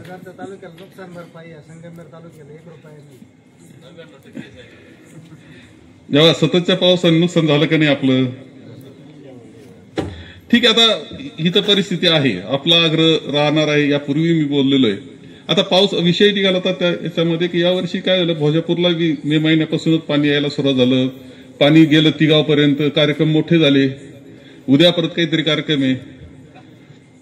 हे आल्या चारी झाली का रे. तेव्हा 78ला भाऊसाहेब म्हणजे दादा हे त्यावेळेस आमदार असताना रोजगार हमी, दुष्काळ होता, रोजगार हमीत कामं चालू केलं. मी 85ला आमदार झाल्यानंतर एक प्रस्ताव केला आणि सरकारकडून पैसे मागितले. सरकार त्या पैशाच्या बाबतीत वेगळं उत्तर दिलं त्यावेळेस, परंतु आपण साखर कारखान्यानं 82 लाख रुपये 92 साली खर्च केले ते खोदण्याकरता. पोळ्याचा दिवस होता, पोळ्याच्या दिवशी म्हणजे भाऊसाहेब स्वतः एक टेंट टाकला होता आणि त्या टेंटवरती गावात इकडं ते तिथं काम चाललं तिथं होते. त्यांना आम्हाला म्हणला लवकर म्हणजे गाडी पाठवून बोलावला, पोळा आहे आपला आज, चला या लवकर. तेव्हा त्यानंतर मी कायम लक्ष घातलं, परंतु नंतर मंत्री झाल्यानंतर परत पैसे टाकले, परत पैसे टाकले, तेच काम आपण केलं. आता सुद्धा नंतर त्या 4 कोटी टाकले, नंतर त्या वेळचे 4 कोटी 2 कोटी आहेत, लक्षात घ्या. सगळी चारी झाली. आता पाऊस हे सगळ्यात महत्वाचं. यावर्षी पाऊस आहे म्हणून तुम्ही म्हणायला लागले आणलं का नाही पाणी, आणि कुठं आणलं, 2 TMC पाणी गेलं म्हणून. 2 TMC कशाला म्हणताय, पिंपळ्याला किती आलं रे त्यातलं, गेलं कुठं 2 TMC, कुठं मुरलं. तेव्हा भोजापूरच्या पाण्याचा ताण कायम राहणार आहे, लक्षात ठेवा. भोजापूरच्या पाण्याचा ताण राहणार आहे. पिण्याकरता सुद्धा चकोरांचा खूप प्रयत्न, माझा पाठपुरावा होता, हे खरंय माझं पत्र हे, परंतु मंत्रालयात 100 चक्रा त्यांनी मारल्या. तुमच्या भोजापूरचं पिण्याचं पाणी निमोनमध्ये आणण्यामध्ये आणि तुम्हाला आणण्यामध्ये, हे सगळ्या सोनेवाडी हे तुमच्या सगळ्या परिसराला देण्यामध्ये, 5 गावांमध्ये. परंतु भोजापूरच्या पाण्यावर तुमचं हे वर्ष चांगलं म्हणून भोजापूरचं बोलता तुम्ही, ही काय भरोशाची गोष्ट नाहीये. निळवंड केलं आपण, पण निळवंड्याचं पाणी आपल्या परिसराला मिळालं पाहिजे म्हणून उपसा जल सिंचन योजना केल्या आपण, त्या मंजूर करून घेतल्या. नीट लक्षात घ्या. तुम्ही म्हणाल त्याला पाणी कुठं, त्याचा हिशोब मला कळत होता. विषय मी सांभाळलेले विषय ते मला माहिती कसं हे करायचं. जे भंडारदऱ्याचं 30% पाण्यामुळं आपल्याला काही भाग जो याच्या कमांडमध्ये येतो निळवंड्याच्या, तिथं तर पाणी मिळालेलं आहे. जे पाणी शिल्लक राहतंय तुमच्या लक्षात येतं काय, जे पाणी शिल्लक राहतं ते आपण इकडे देऊ शकतो. या मतात ठामपणे मी येईल, आपल्या भागाला या देऊ शकतो. आणि त्याचा पॅटर्न सुद्धा मी ठरवला होता की त्यामध्ये सावरगाव तळला तुम्ही गेले का, कोणी कोणी गेले सावरगाव तळला गेले का नाही. सावरगाव तळला ज्या पद्धतीनं पाईपलाईन गेल्यानंतर जस्तेचं पाणी वाटप जातं, जसं शेततळ्यात पडतं, तर सगळ्या परिसरात ज्याला पाणी जिथं नाही तिथं जिथं फ्लो इरिगेशन मध्ये येईल ते फ्लो इरिगेशन, पण जिथं नाही तिथं ठिबकच्या सहाय्यानं त्याचे शेततळे वर्षातून 4दा भरून द्यायचे, एवढी तयारी होती आणि काहीच अडचण नाही. मी स्वतः जाऊन आलो मध्य प्रदेशमध्ये गेलो, ते पाहिलं तिथला पॅटर्न. त्या पॅटर्न मध्ये आणखी काय बदल केले पाहिजे हे पाहिलं आणि पूर्णपणे आपल्या भागाला पाणी देणं शक्य होतं आणि आहे अजूनही शक्य आहे. मी नाकारत नाही, परंतु त्या योजना थांबवल्या गेल्यात. त्याला स्टे केलं का कॅन्सल केलं नीट पाहून घ्यावं लागेल. स्थगित केले हे तुम्हाला माहिती, दोघांना, बाकीच्यांना कुठं माहिती. आता खातं आपल्याकडे,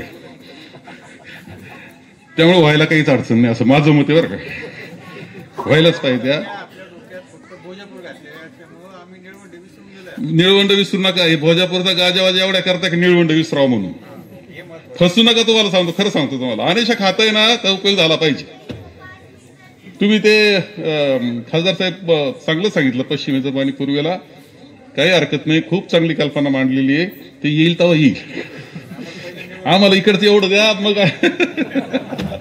मी तुमच्यावर बोजा टाकत नाही, सरकार काय आपलं नाहीये, पण जेव्हा जमल तेव्हा आग्रह धरीत चला, तर तुमचा भाग या. नाही तर पश्चिमेचं पूर्वेकडे यायचं ते फार वर्ष लोकांनी ऐकली, हे फार तुम्हाला बोललं. पश्चिमेचं पाणी असं ते डोळे झाकून कार्यक्रम होता, पश्चिमेचं पाणी ते पूर्वेला येणारच धाड धाड धाड मत. आपण मी कधी ते बोललेलं नाही बरं का, तुम्ही लक्षात घ्या, माझं तोंडून ऐकलं नसेल तुम्ही कधी. बनवाबनीचा कार्यक्रम आपला कधी नाही. त्यामुळं आपण जे करतो ते करतो म्हणजे करतो, आणि त्या पद्धतीने ती अपेक्षा आहे की ते पाणी आलं पाहिजे. आणि तसा प्रकारचा आग्रह आपला असला तर अडचण काही नाही, येऊ शकतं, होऊ शकतं. आणि तेवढं आलं तरी आपल्या सगळ्या फळबागा असतील, हे असतील, पिकं सगळे उभे राहतील आणि आपला परिसर आणखी सुंदर, खूप सुंदर होऊ शकतो याची खात्री मला आहे. आणि म्हणून जादा काही बोललं पाहिजे असं नाही. आपण सगळ्यांनी खूप सुंदर कार्यक्रम इथे केलेला आहे. सोसायटीच्या निमित्तानं सगळेच जण तुम्ही एकत्रित आलेत, तुम्ही सगळेजण मंडळी आली. हे खरंय की 40 वर्षात काय केलं हा मोठा प्रश्न. आणि गंमत अशी असती की तुम्हाला प्रयोग पाहायचा असेल तर बऱ्याच वेळा पोरं म्हणतात म्हाताऱ्यालाच, काय केलं माझ्या करता 40 वर्ष. उत्तर असं कुठं काय केलं असं उत्तर म्हाताऱ्यालाच म्हणतात. लहानचं मोठं केलं, शिकवलं, सगळं लावलं, कामाला लावलं, तर तरी विचारलं काय काय काय. परंतु जेव्हा तुम्ही अंतर्मनाला विचाराल ना तर हा तालुका कसा आहे, आणि जाऊ द्या अंतर्मनाला विचारण्यापेक्षा शेजार पाजारच्या तालुक्याला विचारा कसा आहे आपला तालुका, आपली संस्था कशा आहेत, आपला साखर कारखाना कसा आहे, आपला दूध संघ कसा आहे, आपला शेतकी संघ कसा आहे, आपल्या बँका कशा आहेत. तुम्ही असं विचारलं पाहिजे. आपलं इंजिनिअरिंग कॉलेज कसं आहे, किती मुलं इंजिनिअरिंग कॉलेजला शिकतायत रे, किती मुलं इंजिनियर झाले आपल्याकडं. परत म्हणायचं 40 वर्षात काय केलं, परत म्हणायचं 40 वर्षात काय केलं. तर इंजिनिअरना नाही विचारलं नाही मिळवले आपण. आणि शांतता सुव्यवस्था, कोणतंही राजकारण नाही, कोणतंही राजकारण नाही. आपण कोणाच्या वाईटावर कधी गेलेलो नाही. कायम इलेक्शन संपलं का सगळे आपले समजून आपण वागलो. इलेक्शन संपलं का आपण कधी कसं असं वेगळं कोणाला याला जेलमध्ये घाला, याला अमुक करा, याच्यावर खोट्या केसेस टाका, असा कार्यक्रम कधी दिसला का रे 40 वर्ष. आता काय चाललंय, कशा पद्धतीने चाललंय. भंडारे बाबाचं काय खरं निघालं रे. आणि समजा गाडी दाखवलीच नसती तो मला का 16 तारखेला तो कार्यक्रम होता आणि 11 तारखेला तर रात्री 1 वाजता येऊन गाडी लावली होती, कुठेल गाडी होती, हे जर दाखवलं नसतं तुम्ही काय म्हणले असते. आता कुणी काय पोरांना करून येतो उद्योग केला, त्याच्यात खोट्या केसेस, त्या दुसऱ्यांची नावं घ्यायला लावायचे, त्यांना जेलमध्ये घालायचा प्रयत्न करायचा. काय चाललंय काय तुमचं, तुम्ही नीट लक्षात घेतलं पाहिजे. आणि निवडणुकीच्या काळातलं खरं सांगतो तुम्हाला, ते निंबाळ्याचं खरं नाही, आणि ते साधू आहे ना ते साधू खरे नव्हते.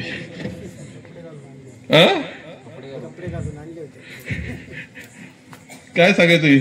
तरी माणसं ते रात्री काय संध्याकाळी आपलं आहे, पण रात्री मोबाईल पाहिलं ते पाहता काय काय रील का काय रे, रील का ते काहीतरी पाहत सकाळी डोकं बिघडून जातं त्याचं. तेव्हा खरं काय ते तपासलं पाहिजे. आणि म्हणून इथं उदाहरण दिले, खोटं मारा करीत राहायचं, त्यातून दिशाभूल करायची आणि चांगल्याचं वाईट करून टाकायचा कार्यक्रम आहे. संगमनेरमध्ये आजची परिस्थिती सांगतोय मी. आज असं आहे की आपण कधी अंमली पदार्थ, ड्रग्ज कधी संगमनेरमध्ये येऊ देत नव्हतो.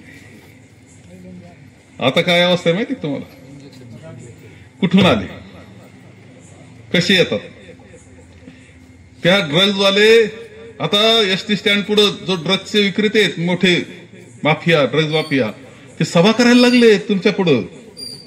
मी 4दा बोललोय आतापर्यंत, सगळ्या सभांमध्ये बोलतोय. आणि मी हे म्हटलं की माझं जर खोटं असेल तर तुम्ही ऑब्जेक्शन घ्या, म्हणावं खोटं आहे म्हणावं.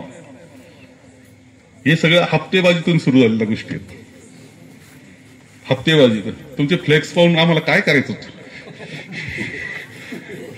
आता फ्लेक्स पाहिले की ते ड्रग्ज आठवायला लागले. पोरांचं वाटोळं करून टाकतील. बाबा हायस्कूलचे कॉलेजचे पोरं सोडून द्या, हायस्कूलचे पोरं लवकर बिघडतात. तुम्हाला आठवत असेल पूर्वी वराती चालायच्या. वरातीमध्ये निवृत्ती महाराजांचे आधार मानले पाहिजे, त्यांनी झोडून झोडून त्या बंद केल्या. ते तरी त्याच्यापेक्षा पलीकडे आहे ड्रग्ज. त्याचे इंजेक्शन आहे, त्याच्या पावडर आहे, त्या सिगरेट सारखं आहे. आता एक काय लिक्विड आहे असं काहीतरी कोकाकोला सारखं. काय तुम्हाला कोणाला माहित नसेल, काही सबूतच नाही आला तुमचा.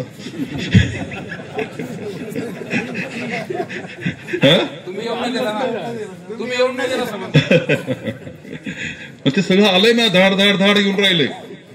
तुम्ही श्रीरामपूरला जाऊन विचारा त्यांच्या शहराची काय परिस्थिती आणि कोणामुळे. आणि इथं ते जर माणसं येत असतील आणि हा सगळा गोंधळ सुरू होणार असेल तर तुम्ही एखाद्यावेळेस काय म्हणाल, पिंपळ्याचे तळेगाव आपला काय संबंध, ते संगमेरला चाललंय ना. अरे पण आपले पोरं शिकायला तिथे येत जातात, येतात संगमेरला. उद्या हे अशा पद्धतीने जर सवयी लागल्या तर एका पिढीचं पूर्णपणे नुकसान होईल. आणि हे मी म्हणत असतो, परत परत सांगतोय मी, हे सुद्धा असं बोलत असतो मी की कदाचित राजकारण पुन्हा दुरुस्त होईल आपलं, परंतु राजकारण दुरुस्त झालं इतर काही गोष्टी दुरुस्त करता येतील. खड्डा पाडला तर बुजवता येईल काही. परंतु ज्याला एकदा अंमली पदार्थ जर पिढी गेली तर दुरुस्त व्हायची नाही बरं का, ती कधीच दुरुस्त व्हायची नाही. आयुष्यातून उठतील माणसं, हे लक्षात ठेवा. दुर्दैवानं या तालुक्यात हप्तेखोरीमुळे हे सुरू झालेलं आहे. फ्लेक्स नाही लावले तरी चालतील म्हणा, असं सांगून टाका. फ्लेक्स नाही लावले तरी चालतील, पण हे कर बाबा, हे बंद, असं म्हणायची पाळी यायला लागली. हे तालुक्याकरता बिलकुल दिशा बरोबर नाही, हे तुम्हाला जाणीवपूर्वक सांगतोय. हप्तेखोरी जी चाललेली आहे, टक्केवारीचा कार्यक्रम लय जोरात आहे आता. जे ठेकेदार असतील त्यांना विचारून घ्या.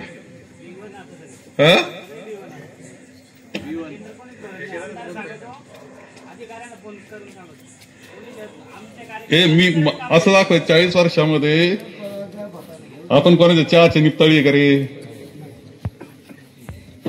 तेव्हा हे महत्वाचं असतं, हे कल्चर तयार होतं, सुसंस्कृतपणा असतो. तालुक्याला आपल्या सुसंस्कृत म्हटलं जायचं, त्याचं कारण होतं काही.